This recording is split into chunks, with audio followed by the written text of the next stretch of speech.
Students, आज हम magnesium के ऑर्गेनोमेटलिक कंपाउंड्स की स्टडी करेंगे। मैग्नीशियम के जो ऑर्गेनोमेटलिक कंपाउंड्स हैं उनमें RMGX अर्थात ग्रिग्नार्ड रीजेंट सबसे अधिक कॉमन है, जिसकी सबसे ज़्यादा स्टडी की गई है और इसका ऑर्गेनिक सिंथेसिस में काफ़ी यूज़ किया जाता है। ग्रिग्नार्ड अभिकर्मक विक्टर ग्रिग्नार्ड ने 1912 में सिंथेसाइज किया था, जिसके लिए उन्हें केमिस्ट्री का नोबेल प्राइज़ दिया गया था। इसी तरह जो क्लोरोफिल जो पौधों की लीफ में पाया जाता है, पत्तियों में, वो क्लोरोफिल भी मैग्नीशियम का एक ऑर्गेनोमेटलिक कंपाउंड है। हालांकि RMGX अर्थात ग्रिग्नार्ड अभिकर्मक की सबसे ज़्यादा स्टडी की गई है, लेकिन मैग्नीशियम के और भी कई ऑर्गेनोमेटलिक कंपाउंड जैसे डाइएल्किल मैग्नीशियम आदि का भी काफ़ी स्टडी की जा चुकी है। सबसे पहले हम जो इनकी ऑर्गेनोमेटलिक कंपाउंड है मैग्नीशियम के, उनकी सिंथेसिस के बारे में देखते हैं। सबसे पहले हम ग्रिग्नार्ड अभिकर्मक का सिंथेसिस देखेंगे। ग्रिग्नार्ड अभिकर्मक का सिंथेसिस करने के लिए एल्किल हैलाइड को मैग्नीशियम के प्रेजेंस में ड्राई ईथर सॉल्वेंट अथवा टेट्राहाइड्रोफ्यूरेन सॉल्वेंट की प्रेजेंस में रिएक्ट करवाया जाता है, तो इस रिएक्शन में RMGX का सिंथेसिस होता है। रिएक्टिविटी वाइज जब एल्किल हैलाइड्स का कंपैरिजन करें तो एल्किल क्लोराइड से ब्रोमाइड और ब्रोमाइड की तुलना में एल्किल आयोडाइड की रिएक्टिविटी अधिक पाई जाती है।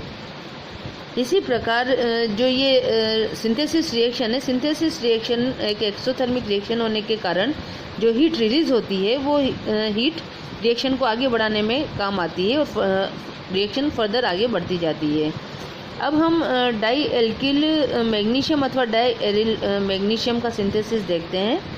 इसमें जब डाई एल्किल मरकरी से जब मैग्नीशियम मेटल की रिएक्शन कराई जाती है, तो डाई एल्किल मैग्नीशियम सिंथेसिस होता है और मरकरी रिलीज हो जाता है।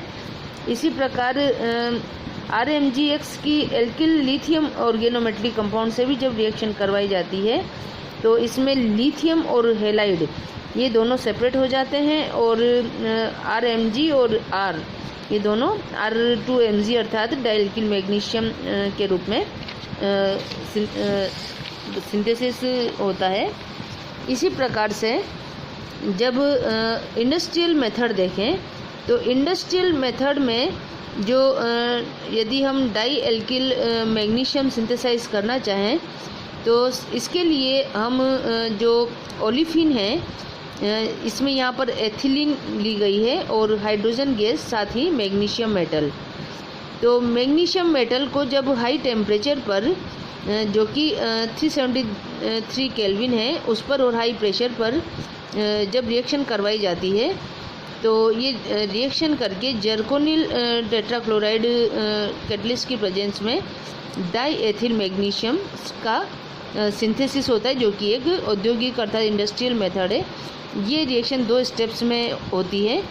इस रिएक्शन में सबसे पहले स्टेप में एंथ्रासीन की प्रेजेंस में मैग्नीशियम और हाइड्रोजन गैस रिएक्शन करके मैग्नीशियम हाइड्राइड बनता है, जबकि मैग्नीशियम हाइड्राइड सेकंड स्टेप में जर्कोनिल टेट्राक्लोराइड की प्रेजेंस में ओलिफिन से रिएक्शन करके, और ओलिफिन पर जो हाइड्रोजन है ये शिफ्ट हो जाते हैं और इससे जो एनायन बनता है, इस एथिल एनायन मैग्नीशियम से जुड़ करके और डाइएथिल मैग्नीशियम बन जाता है।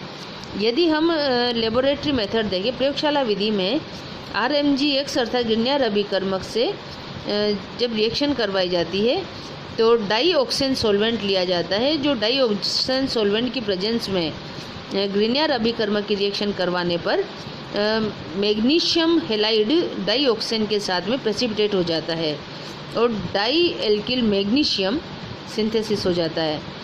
इसी प्रकार से यदि हम साइक्लोपेंटाडाइनिल मैग्नीशियम का सिंथेसिस देखें, तो साइक्लोपेंटाडाइन अर्थात C5H6 की जब मैग्नीशियम से रिएक्शन करवाई जाती है, तो साइक्लोपेंटाडाइन की जो वेपर्स हैं, वाष्प को मैग्नीशियम पर से पास किया जाता है, तो इसमें डाई बिस साइक्लोपेंटाडाइनिल मैग्नीशियम सिंथेसाइज होता है और हाइड्रोजन गैस रिलीज हो जाती है।